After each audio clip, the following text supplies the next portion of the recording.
This is the Voiceover Gurus podcast, real talk about the voiceover industry, with your hosts, Linda Bruno and JJ Wilson.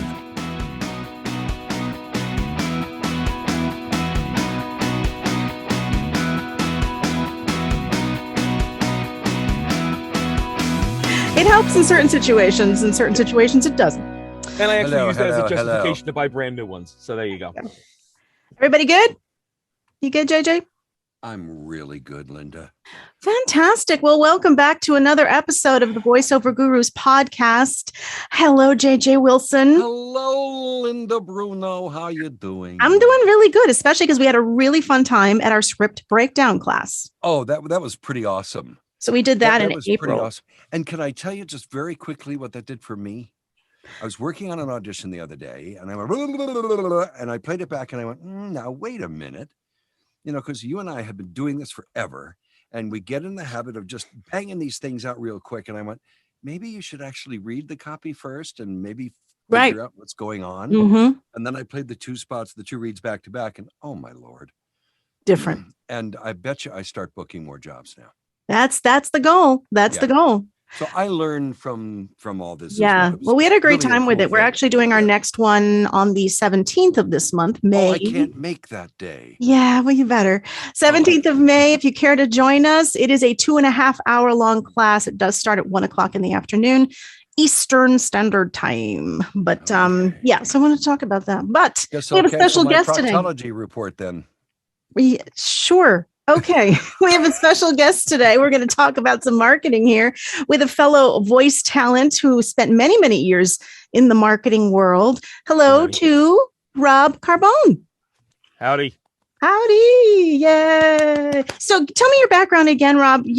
Where'd you work? Okay, so prior to making the move into VO, which was started by you as my teacher, I spent 26 years working in corporate marketing. The first 12 to 15 were in the IT industry. So when I broke into marketing, the big things to do were massive trade shows and direct mail, and Facebook wasn't even a thing then. It was America Online. Nobody was tweeting about Twitter yet because they didn't have a clue. And I took a break from marketing to work in financial services because I was getting burned out. And then I got very burned out from financial services when the bubble burst and they asked me to leave. And then I went back. I'm laughing with you. That's okay. Yes. I went back into marketing, but on a more local level, working with much smaller, geographically focused companies. So where I was originally working for companies where I was managing 8-figure marketing budgets, 6-figure show budgets, dealing with companies all around the world. I started working with smaller companies where you would ask them what your marketing budget was, and they said, get back to me on that one. And that's all they have to say was get back to me on that one. Get back to me on that one. You would know. We'll tell you when we need to do something. Right. Right. But the one thing that I've learned, and it's why I talk about marketing, is there are certain truisms, there are certain realities about marketing that regardless of the size of the company, regardless of the focus of the company, their product, their target audience, there are certain things that remain the same. And that makes sense. Mm-hmm. There are things that when I listen to other people doing marketing podcasts for VOs, one of them is Mark Scott, VOpreneur. I love his podcast, and he's really good at breaking things down, but many of them go maybe 10 to 15% into it. They'll talk about why you want to do it. They'll talk about ways you can do it, and they'll talk to you about, like frequency and stuff like that. They don't really break it down by, well, what are the options? What are the moving parts? And more importantly, and one of the things I want to talk about today, how do you measure your results? You're doing marketing things and you're spending money at some point. But how do you measure the results to know what you're doing is working, right? What might need to be tweaked, or what might need to be abandoned or really minimized. So yeah, that's where it came from. And since I started the path down VO, I've been almost entirely in e-learning, which is fine, but I do want to expand into other areas, and that's the next step of the whole process, which is going to include a couple of fun things. One of them I'm gonna talk about with your gracious approval at the end of this all. So that's Who my do you background. like? Examples of some of your corporate e-learn. Who are you doing those for? Agencies? Right now, Are you a working on the lot of it. I'm working with a platforms? company in India where they're coming to me. They have a number of customers, so they're coming to me. And a lot of the e-learning I'm doing is split between, I'd say it's about 30% is corporate e-learning, which could be their internal e-learning or e-learning out to their partners. Right. And then the rest of it is a lot of K through 12 education. Okay. So, I'm going from where I'm doing the corporate stuff where I have to sound very serious, very technical, very professional, very smooth, to where and now we're going to multiply 2 times 2, those things. Yeah. So doing a lot of bounce back with that. Are they finding you on the platforms? Are you on any of the platforms? This company that I've been working with now since August of last year, they advertised on Facebook in one of the groups, and I sent them a demo file, and they liked me. And at first it started trickling in, and then it got to the point where in October, November, December, I was getting 17 and 18 scripts a day. And what was and it This is actually all from the became same company or all people from knowing that? all from the same company. Wow. And That was it a nice score. became, yeah, and it became one of these things where I would get the scripts, and because they're in India and they're 12 and a half hours ahead of us, I would get the script sometime between 4 in the morning and 8 in the morning. So I would wake up and it would be email, and you'd see a zipped file and be like, oh God, how many scripts are there? And I have to get them all recorded and do some mastering on them and get them sent back to them by 11:30 at night. Oy, oy, oy. And But that's you great. How know, long are each of yeah, these scripts? what? How long are the scripts? Some of them could be as brief as 4 or 5 pages with maybe a dozen or so lines per each segment. Right. I've had ones where I did one where it was a 29 page script on writing dissertation papers in college. So I was reading, there was one part where I realized halfway through that I was reading, they had like a sample reading for you to analyze, and it was like 5 paragraphs long, and they Right. had me rereading it 8 times during the recording. And then I said to myself, you know what? I'm going to mark up my scripts and say, okay, I'm going to go through it the first time. The next time, I'm going to make a mark on my file in Twisted Wave, and I'm just going to copy and paste all the way Sure. through. Yeah. And otherwise, I'm going to go nuts. Yeah. Right. And I am grateful for one big thing, and that's Dr. Uncle Roy. Uncle He Roy. actually, when I started doing this, he helped me set up my Twisted Wave, and he gave me steps to go through.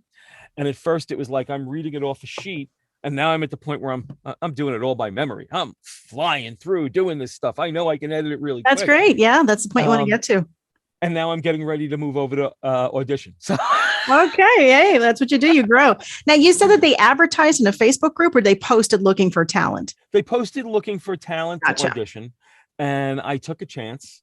And I actually, I previously to that, my first job I ever got, paying job in VO, was the same way. Some company in France was doing an onboarding video for their employees here in the United States, and they needed American voices.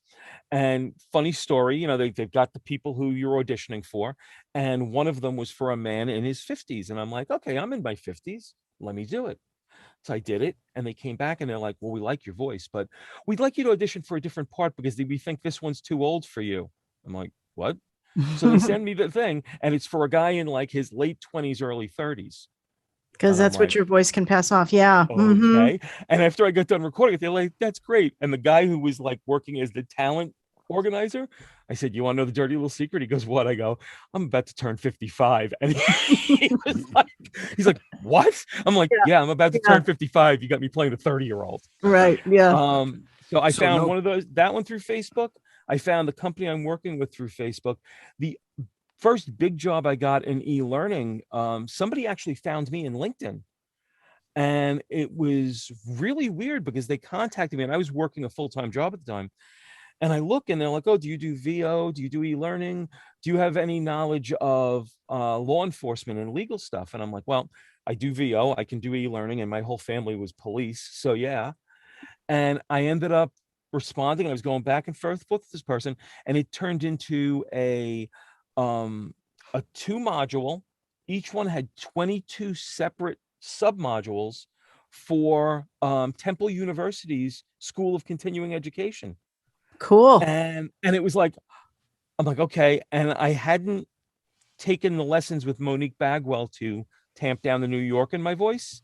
And I was like saying to them, well, I do sound very New York. And they're like, that's okay. This is for Pennsylvania sheriffs. So they're used to the New York. We don't mind. Yeah. I'm like, okay, now I didn't go too like, being a Right. total mobster going, hey, listen to me. I'm going to tell you right now what you're going to do with this person. But you've had a lot of luck with Facebook. And I guess, like you're saying, they found you on LinkedIn, but you were promoting yourself as an e-learning. At that point, I haven't Yeah. even started promoting myself. I hadn't even changed the name of my VO brand, because I was listening to the previous shows we did, you and I was still going under the old name, which was Bono Vox, which was something I was using in my marketing consulting days. And I realized it's good, but there's a couple of other companies with using Bono Vox. Well, what's unique? Rob Carbone voiceover. Can't get much more unique than that. Yeah. And then I started promoting myself as that. And I'll be honest, and there's a couple of reasons for this. Beyond what I'm doing right now, and some local work that I've gotten from referrals, part of the reason why I'm looking to make changes in what I'm doing and focus more on the marketing, which should be a natural for me, is because I've been dealing with a lot of issues as far as health and some other Right. issues in my private life, where I almost get to the point where I forget to do the marketing. And I'd spoken to our friend Everett Oliver, wonderful man that he is. Mhm. And he said to me, he looked at my social media and he goes, you got to be more active. You were, and now you need to ramp it up again. And I'm aware of that. So it's, we all have our little blind spots. And for me, Yeah. it's the area I came from. And I can only, Interesting. with everything else that's going on, I think there's also that I desperately wanted to get away from marketing as a career. Right. I really did not. I mean, it was like I wanted to blow my brains out rather than do marketing again. But what we do is marketing. Yeah. Oh, yeah. But what's great about it is that when you're doing voiceover and your voice and your product is being used for marketing, it's literally you're giving them a tool to use. Your work is done. How they use it, how it works out for them, that's not on you. And that was one of the things that used to drive me crazy with working in marketing as a professional, is you're constantly coming up with the next idea while proving the efficacy of the last one. And why did this fail? I don't want to deal with that anymore. Yeah, it's voice Other than talent. for We don't myself. have. Mhm. Yeah. And I know that's an issue for voice talent because, one of the first things you said to me when I took lessons with you, you told me that your 10 lessons were set up as 9 for VO and 1 for marketing. And we had a chat about what I did. And you're like, okay, you're getting 10 VO. And I know that marketing is a bit of I don't know if it's a blind spot or if it's one of those things that, and we've all experienced this, is you're presented with something that you should be doing to advance your career, but because you don't know a lot about it, and because the people who do it try to keep it mysterious because they're trying to make money off of you by showing you how to do it, it's almost like, okay, I know I have to do this, but no, it's literally when I tell you, everybody listening, marketing yourself, marketing your business, if you're the only person and you're doing it, it's not that difficult. Literally, it's the Shakespeare and 10,000 chimpanzees all typing, and they will come up with Shakespeare, but it's a lot easier than that because it's not that difficult, is what I'm trying to say. Right. We also, just to add to that, I know that I've gotten to places in my early career where I was working so much, I didn't give a damn about marketing. Right. And now I'm to the point where, crap, I got to market. Really got to push. Right. Yeah. But that's, marketing should be the number one thing on your mind. It's so hard though. I And there are know, ways I know. there. And auditions, the auditions are the most important thing. But as performers, we want to perform. We want to get behind the mic. Right. We want to express ourselves. So Right. marketing doesn't play into that when it should, but it doesn't. I've done 11 auditions today so far. Oh, good for you. Okay. And it's just, yeah. So marketing, yes. Auditioning, yes. The rest of it, There are ways, I can tell you this right now. There are ways, and I want to apologize because I'm playing over in my head what I was just saying. I sounded like an absolute New York motor mouth. I'm sorry, people. You are who you are. There are ways that you can actually get your marketing done and simplify it. And like social media marketing, everyone wants to market on social media. If you're focusing on Facebook and LinkedIn and Twitter, there is actually a tool out there called Hootsuite. It's $10 a month now. I think they charge for the lowest level. But the beauty of it is you link your social media accounts to it, and you can schedule posts up to 3 months out. So if you have an idea of what you're going to post, and obviously there are things that are going to come up, you just said you auditioned today, JJ. So maybe you want to announce, hey, I did this audition and I got it. That's a one-off post that you're not going to schedule. But if you're scheduling posts where you're talking about your view of what VO is, or your view of how people should be approaching messaging in the genres you work in, or the industries you have experience with, because we do have the voice of cars here with Linda, you can schedule out those posts if you know what you want to say. And if you're doing blogging on your website, again, you can schedule that depending on the software you're using. You can schedule the blog to be posted on a certain day, and then schedule the social media posts to happen after that. So it's almost like you're going about your day doing your auditions and doing all of this stuff and your recordings, and your social media is going off, but it's, again, there are aspects to it that you have to understand. When's the best time to post? What are the best venues for you to post in? That's the part that gets confusing because there's so many different ways. Yeah. And places. Yeah. The problem that I'm having is that, especially, working, doing voiceover gurus as well as my own career, there are like 15 ways that someone can contact me. And so I guess, Facebook has tried to make it like the business suite where everything comes to one place, but I'm still missing Facebook. I'm still missing messages. Well, let's put it this way: to get down with the topics that I came on here to talk about, I'm going to say something that I'm sure that some VOs will find anathema because they're so used to it. But if you're a VO, who are you? Who do you want to market to? Who do you want to talk to get jobs? Well, you want to talk to agents. You want to talk to media production companies. You want to talk to the people in e-learning who are structuring, who are doing the design, who are going to be looking for the voiceover people. Right. They may be on Facebook. They may be on Twitter. I will bet 99% of the time they are on LinkedIn. They have a profile. Right. They have a profile you can find. They belong to groups on LinkedIn that you can reach into that and talk to multiples at a time. So for me, if you're existing, unless you're doing the Fiverr route, why? Right. You want to go where the people are, where the audience is, to talk to them. And to me, the best place to go right off the bat is LinkedIn. Right. And LinkedIn offers so many opportunities for you to find ways to talk to them. So, and I'm going to give you right now one of my biggest ones. I have one. Anybody who wants to check it out, you can find me on LinkedIn, Rob Carbone, I think, or Robert Carbone. Rob Carbone. You'll find me. Sorry, Linda. I have a company page for my company, Rob Carbone Voiceover. What does that company page do? Well, right off the bat, if you have a website, that's a way to extend your website's reach right there. It gives you a place where you can now post things and use hashtags to talk to the people that you want to talk to, the people you want to bring into the conversation with you. And a really interesting aspect of the two aspects that they've added to the company page, which I find fascinating. I'm just getting into playing with one of them. The first one is when you create a company page, there's something called showcase pages. So let's say you're a VO and you do e-learning, you do promotional work, and maybe you do voicing for animation. You can have that all on the main page. You can talk about that, but you can set up showcase pages off of your company page that focuses just on those. Oh, that's good. And people can follow your company page.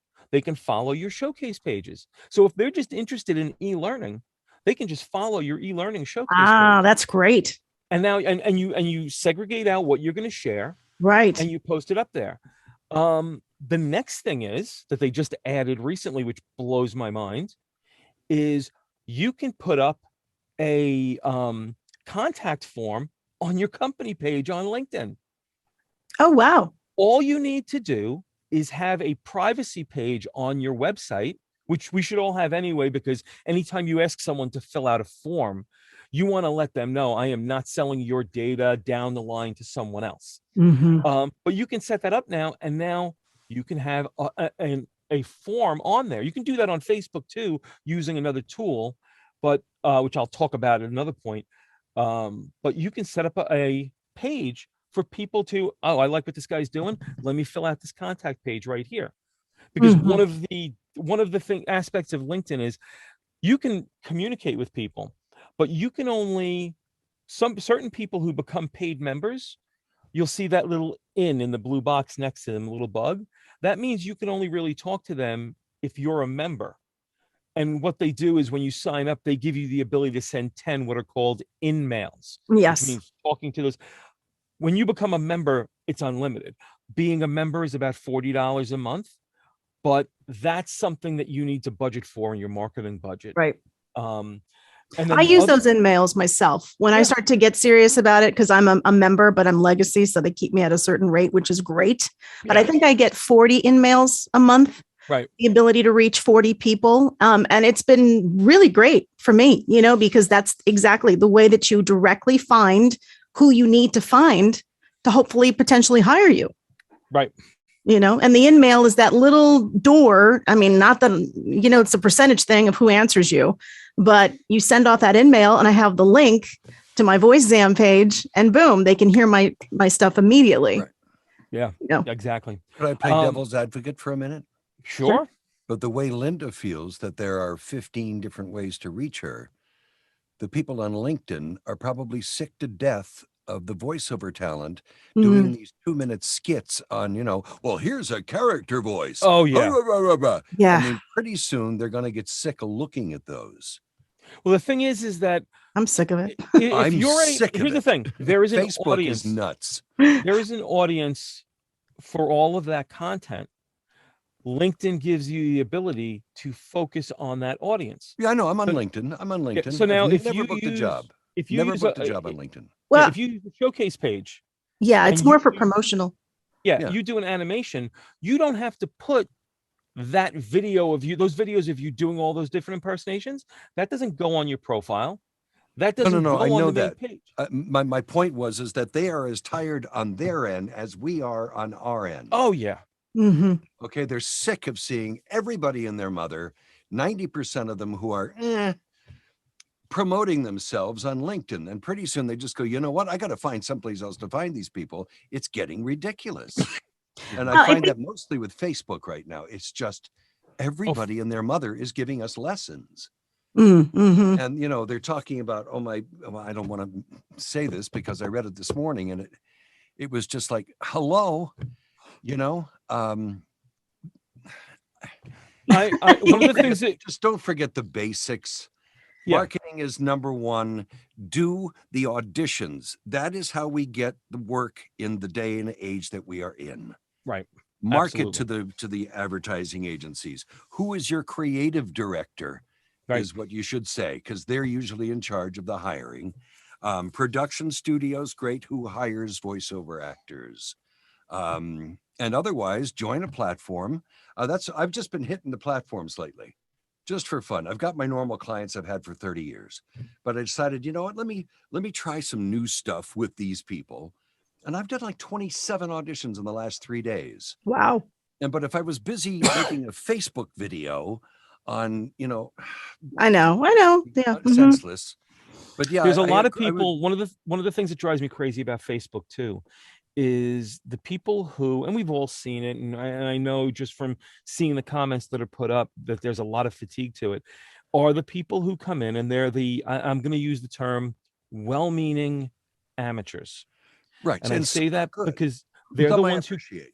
they come on and they say, hey, everyone told me I have a great voice. I should be doing voiceover. Can someone tell me who to talk to who produces The Simpsons? Right. Let's go straight to the top. Right. And I actually saw a guy recently who said he wants to put together his visual reel. And he said, how do I download from Netflix or get someone from Netflix to send me a clip so I can do a dub? And I literally am like, dude, pump the brakes, because if you do that and no one there said, you're going to get sued in a way you never thought was possible. Right. And just, and to what you were saying, as far as talking to the people you need to talk to, another aspect on LinkedIn that I like, and this is away from the company page, is groups. There are that 10,000 groups, and you can find groups that focus on certain industries, certain jobs, certain horizontal markets. Yeah. And you can go in there, and if some of them will ask you to prove that you belong there. And all you really have to do is say, listen, this is what I do. This is why I want to jump in. I'll follow the rules, because some of them will have rules. Don't over promote. You have to post, follow those rules. Right. You're going to be okay. And here's a cool thing about LinkedIn that a lot of people don't know about, I don't think. I actually found out from that guy. I forget who he is now, because I haven't watched his podcast in a while, because he actually makes me tense. He's the guy, he's bald, he wears the glasses, he's very intense. His logo is like a fist coming. Oh, Corey Disson. That's it. I know Corey. Yeah. And he said something, and I was like, well, wait a minute, let me try this. Let me see it. And I'm still waiting to see for a way that you can get around this. But here's the thing. If you have a LinkedIn app on your phone, if you go onto that app and you go to your profile and you click edit, it'll let you edit the header. And if you push that button, one of the things you're going to see is name pronunciation. And what they did was they said, okay, we're going to allow people to record their name so that if someone contacts them, they know what the pronunciation is. But what you can also do, all credit to Corey on this, he's the one who gave me the idea, and I've never met the man. You could actually, if you're like my voiceover brand, Rob Carbone Voiceover, my tagline is the voice your brand needs. I was able to record on there. So if someone goes on, and even if they do it on the desktop and click on the picture, and you'll see a blue circle around your profile picture that indicates this. When they click on it, they hear me say, Rob Carbone Voiceover, the voice your brand needs. Really quick, really simple. As long as the microphone you're using is good. Yeah. And you're good. And it's another way to get your voice out there, to promote yourself on your profile. Right. And that's a great thing. The other thing, and I saw this with profiles, talking about personal profiles away from the company page. Here's my profile. If you very nice. Along with your voice, it's very pleasing to the eye. If you look when people are posting up and you're seeing their stuff on your feed, you'll see the title, the headline from their profile. Right. And some people get really wacky with these things. Just like with Google search engines, they will only show a certain amount of characters. The magic number is 42. So if you can make your headline 42 characters, people are going to see your whole headline every single time. Another way to get the message out about your company. And then the final thing is, and this is something I know you do, Linda, which is great. I've seen it on yours, is recommendations. You can ask people to recommend you. You Right. can give recommendations. That shows up on your profile. That's another way to expand your network, because the people who are not connected to you will see you offered a recommendation to someone, or someone offer a recommendation to you, and they can find their way to you. Gotcha. Yeah. And that's some Interesting. of the things that you can do with Interesting. LinkedIn. I've got a few other secrets, but as I discussed with Linda earlier, I've got something to announce at the end, and we'll talk about that. Another thing with marketing is, and this is something this is where people will literally start getting nervous when I say it. It's great to be marketing. It's great to be sending out emails, to posting up to social media, to doing all of this stuff. But if you're doing that and then you're not analyzing the results, you're only going 50% of the way. So if you have a website that has Google Analytics on it, that you can put Google Analytics on it, put it on there. If you use social media, almost every single social media platform offers analytics. If you use an email service provider or ESP like Constant Contact, they have analytics for all of your emails. And all of that information will help to show you how good your marketing is. Right. And the goal of your marketing should be, no matter where you're posting out beyond your website, is to drive everyone to your website. That is your digital footprint right there. That's the base, is your website. So if you send out an email, don't give them the whole story. If you're posting up a blog, don't give them the whole blog. Give them a snippet, link back to your website. If you're Mhm. doing that on social media, same thing. And there is a little secret, and again, in regards to something I'm going to mention later, where you can actually supercharge your analysis and make it even more valuable to you. But you have to constantly look Mm. at what the results are, because you might be sending out messaging, it's just not resonating with people. You might be Right. sending out messaging and it's reaching beyond the people you weren't aware of that are there. So it's, Google Analytics should be on your website. If your platform that your website is on does not allow you to use Google Analytics, you've already put yourself in a hole, Yeah. because you're now not going to be able to analyze Mhm. it. Speaking of Constant Contact, and I know because we send out the newsletters for the gurus, and we get the report, after every single newsletter that's sent out or email regarding a workout, and we get the percentage of who opened it, what the percentage was of clicks. And that's how we determine. They use a letter opener, yes. And that's how we determine, is this working or not? Which over the course of the last 2 years, we've figured out, especially when to send after a lot of testing. But it is like you're saying, you have to pay attention.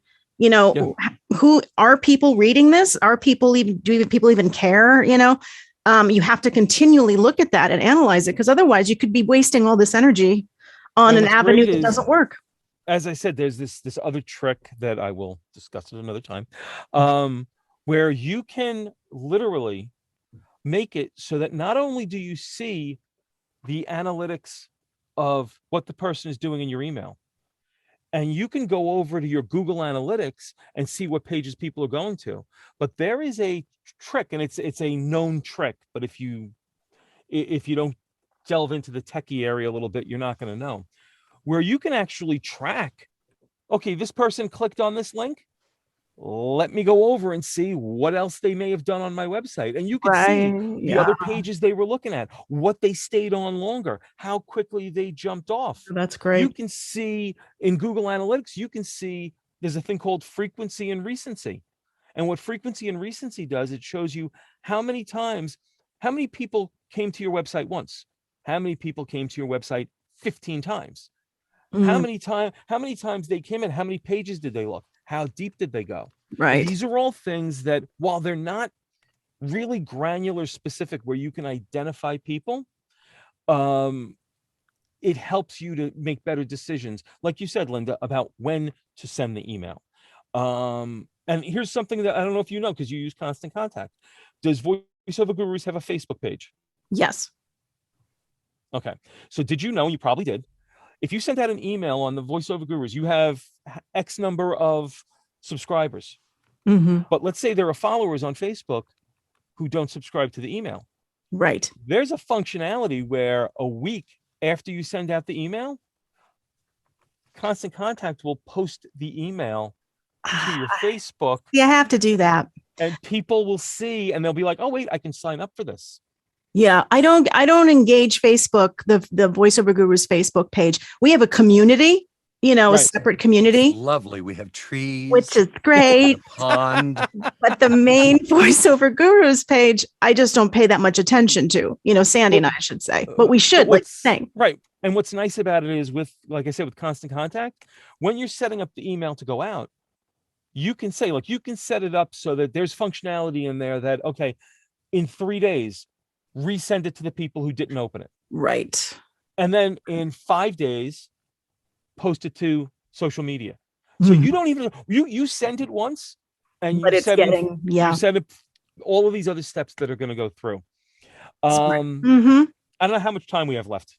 We have a few minutes now. We have a few minutes, then we got to. Okay, so I'll condense down because I have a number of notes about this last thing, and I am going to preface it by saying I was a marketing consultant before I got into VO. When I was working in marketing, I was consulting with smaller companies and everything, and I used to go to networking events where I would encounter other consultants, and I would make sure that when they did the opening where you introduced yourself, I was always in position to be the last one to open my mouth because I wanted to hear what everyone else said.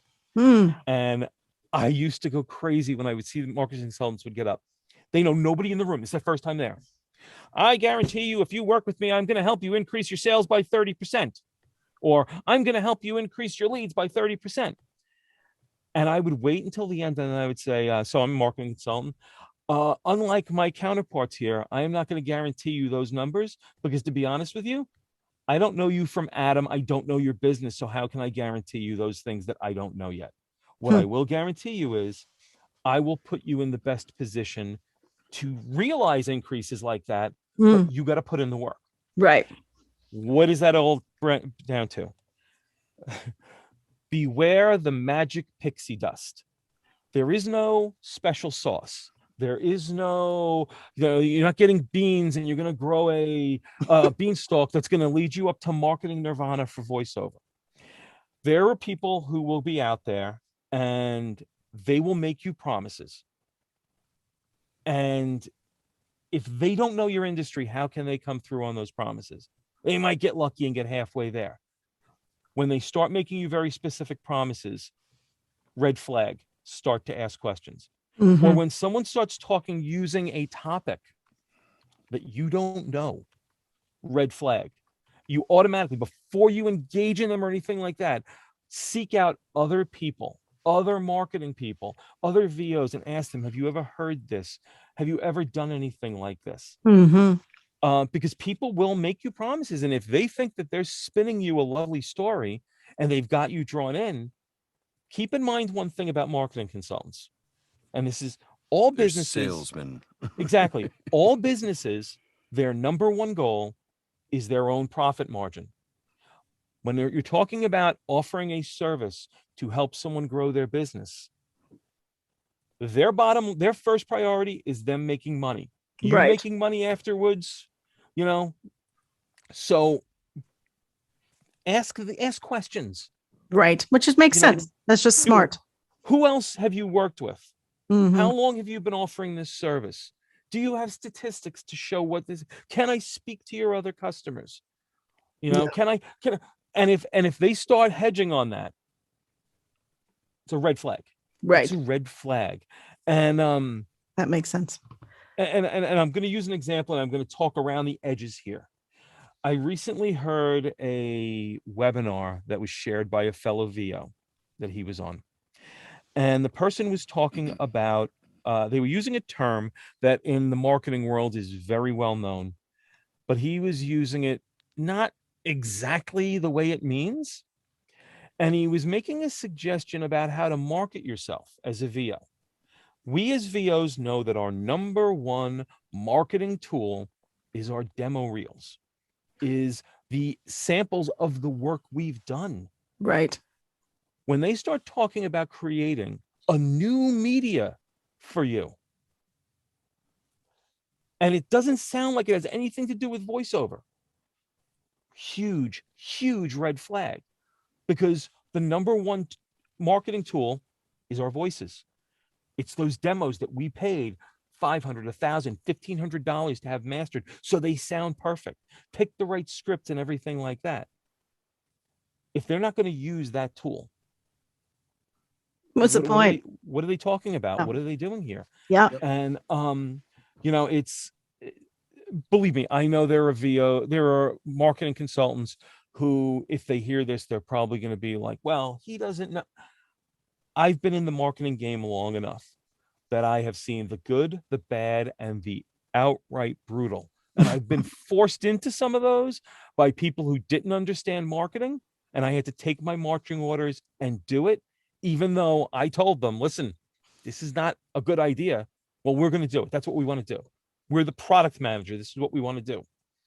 Well, basically, right. Like you're saying, it's like we have to protect as voice talent. A lot of times we can get taken advantage of because we get this shiny before this package for this amount of money. We're going to do this, this, and this for you.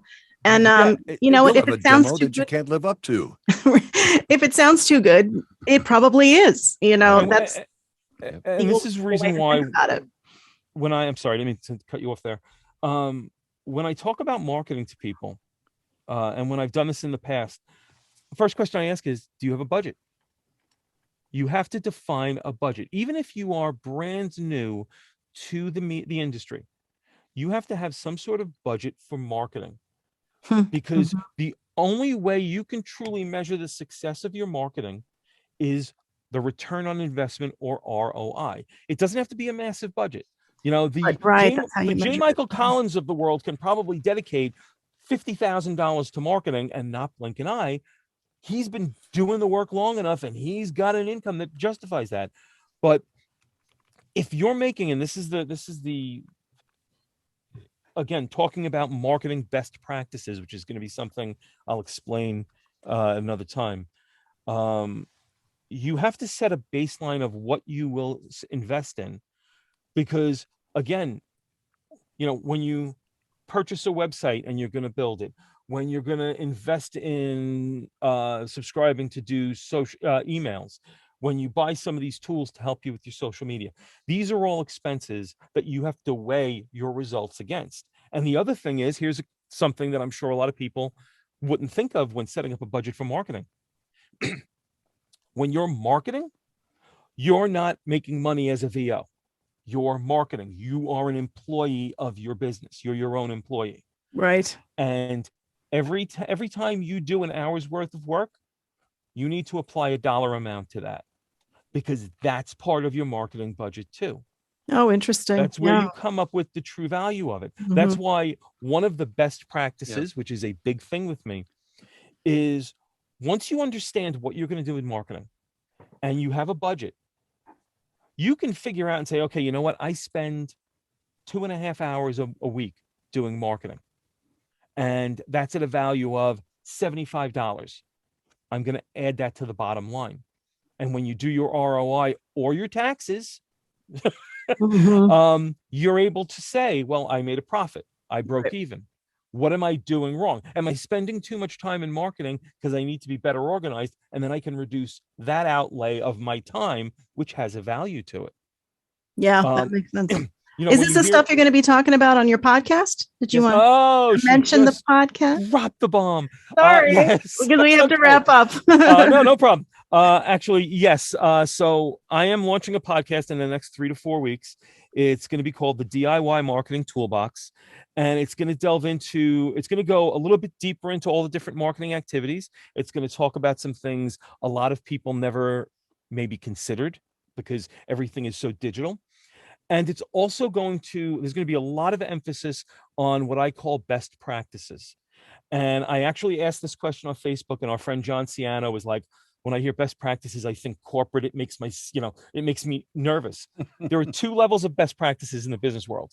There's the corporate best practices, which they use for PR to talk about. And then there's the best practices in each department. And what best practices are on a department level, and think about this in terms of marketing, is there are a series of steps that that if you follow them, you're going to put yourself in the best position to succeed, that you're going to get out a quality marketing product. I use the example when I was talking to my daughter about this, about making coffee. I know everybody gets up in the morning and starts with a cup of coffee, and most people throw a pot into a machine and boom, they're done. I'm kind of old fashioned. I either use a French press or a mocha pot. And there is a certain way to set up both of those to guarantee you a consistently good cup of coffee every time. Gotcha. Yeah. That's a best practice. When we warm up to do our recordings or our auditions, and we go through vocal exercises and stretching and everything like that, those are best practices. Interesting. So yeah. my podcast, I'm going to focus a lot on that. Great. I'm sure there's going to be some controversy, because when I get into website platforms, I know there's going to be some controversy. Well, we have found honesty to be the best policy in what we do. Brutally honest, I'm going to be. And where's your what's your website address, Rob? So it's robcarbonevo.com. Cool. So people can reach out to you and ask questions if they need and all that, right? You don't have a problem with that? Absolutely. Anybody who wants to reach out can find me. Like I said, I'm on LinkedIn. And if you're on I'm reaching out. Don't get into my personal space. Sorry. That'll be down here. But exactly. But if you go on to Facebook, where I post a lot where I do my posting about VO stuff, my profile name is Rob Francis on there for I don't want to go into it. All right. I have a cyber stalker. Hold it. Wait. So, you're Rob Carbone, but you're Rob Francis? Rob Francis. So I have a little bit of a cyber stalker issue, and I use I'm sorry, I'll stop calling. That's Rob. okay. Jeez. I have actually, and here's something people are going to show. hear and they're going to be like insane. I have 4 Facebook profiles. I have about 16 different email addresses, and there's reasons for that. Oh Lord. And it's I have email addresses that literally I don't touch, and I use those simply. They're set up to automatically delete everything after 24 hours. And I use those specifically for if I want to go try a sample of like a software package and they want your email because they're about to hit you with everything, I Rob, give them one of the dump accounts. Are you in a witness protection program? Yes, I am. And that's why you're here. Oh, good. It's a good thing to do an on-camera podcast then. Right. Jim. Oh, no. When we do the podcast, I will be keeping everyone safe. They won't be seeing this. It'll be. Well, we appreciate you stopping by and giving us all this wonderful information. Yeah, because this is stuff that we hate talking about, but has to be spoken about, you know? And my goal to be on here, as it was with the first 2, is just to let everyone know this is not what you taught me, Linda, when I first started doing VO. Is it's not something to fear. You practice it, you get better at it. Yeah. And you go. It's the same thing with marketing. And you build up memory muscles, marketing memory muscles, to the point where it becomes automatic. Right. You know? Yeah. So true. Well, thank you again. It was a pleasure. And make sure you head over to our website as well if you want to check out when we're doing our upcoming voiceover.guru. Voiceover.guru. But thanks, everybody. All right. It was a pleasure. Thank you. Thank you, JJ. It was nice to meet you. Nice to meet you, too. Have a great day. I guess we're signing off now. Take care. Thanks for listening to the Voiceover Gurus podcast. Real talk about the voiceover industry. Learn more about us and get coaching at voiceover.guru.